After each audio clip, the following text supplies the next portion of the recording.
Donc l'immense majorité des communes ont fait en sorte que ça se passe bien. Il subsiste une grosse quinzaine de communes dans lesquelles les maires ont décidé de résister, de bloquer l'accès aux écoles.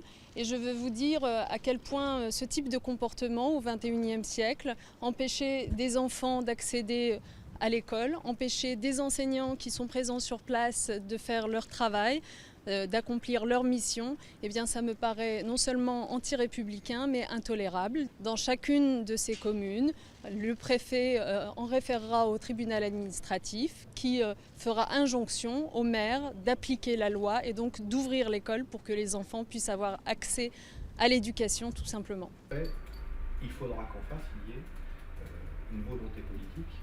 Les rythmes se mettent en place partout.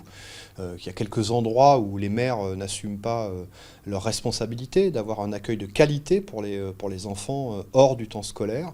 Voilà, nous on sera attentifs à cette mise en place. On a un peu de recul parce que là il y a déjà 2000 communes qui l'ont mis en place l'an dernier et on se rend compte, on a beaucoup de remontées de parents comme de collègues, de professionnels de l'éducation qui ont tout à fait apprécié finalement ces nouveaux rythmes. Nous, à l'UNSA, on considère qu'il faut en finir avec cette vision de l'éducation en négatif. Voilà, il y a énormément de forces qui jouent avec l'école, des forces politiques qui l'instrumentalisent, les forces extrémistes qui viennent dégrader l'image de l'école, voilà, et une école qui s'enlise dans des difficultés. On a envie de porter un message plus positif.